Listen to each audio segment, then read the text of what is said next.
Hi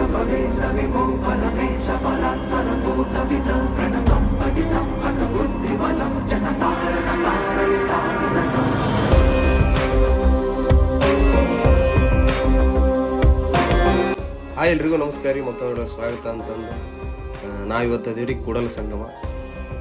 ಎಲ್ರಿಗೂ ಕೂಡಲ ಸಂಗಮ ಅಂತಂದ್ರೆ ಎಲ್ಲರಿಗೂ ನೆನಪಾಗೋದು ವಿಶ್ವಗುರು ಬಸವಣ್ಣನವರು.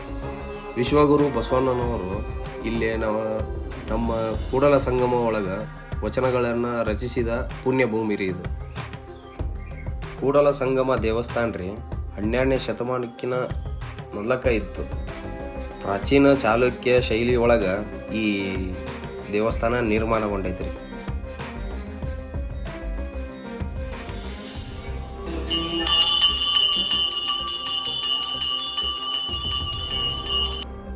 ಶ್ರೀ ಸಂಗಮೇಶ್ವರ ದೇವಸ್ಥಾನ ರೀ. ಇದು ಒಂದು ಶಿವನ ಒಂದು ರೂಪ ರೀ. ನೆಕ್ಸ್ಟ್ ನಾವು ಹೋಗೋಣ ಬರ್ರಿ ವಿಶ್ವಗುರು ಬಸವಣ್ಣವರ ಐಕ್ಯ ಮಠ.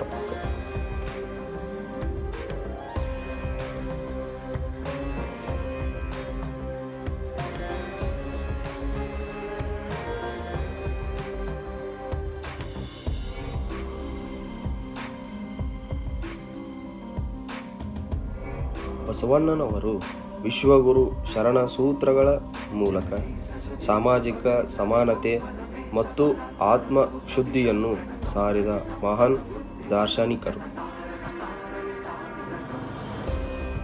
ಇಲ್ಲೇ ನೋಡ್ರಿ, ಕೃಷ್ಣ ಮತ್ತು ಘಟಪ್ರಭಾ ಈ ಕಡೆಯಿಂದ ಬರ್ತೈತಿ, ಈ ಕಡೆ ಮಲಪ್ರಭಾ ನದಿ ಬರ್ತೈತ್ರಿ.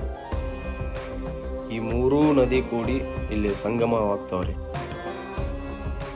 ಇದು ಅಷ್ಟು ಹಳೆಯ ಇತಿಹಾಸ ರೀ. ಪ್ರಕೃತಿಯ ಸೌಂದರ್ಯ ಮತ್ತು ತತ್ವಜ್ಞಾನ ಎಲ್ಲ ಒಂದೇ ಜಾಗದಾಗ ಸಿಗ್ತೈತಿ ನೋಡ್ರಿ.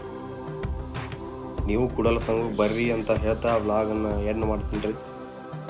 ಲೈಕ್ ಮಾಡಿರಿ, ಶೇರ್ ಮಾಡಿರಿ, ಸಪೋರ್ಟ್ ಮಾಡಿರಿ ಗೈಸ್. ಮತ್ತು ನೆಕ್ಸ್ಟ್ ವಿಡಿಯೋದಾಗ ಸಿಗ್ತೀನಂತ. ಧನ್ಯವಾದಗಳು.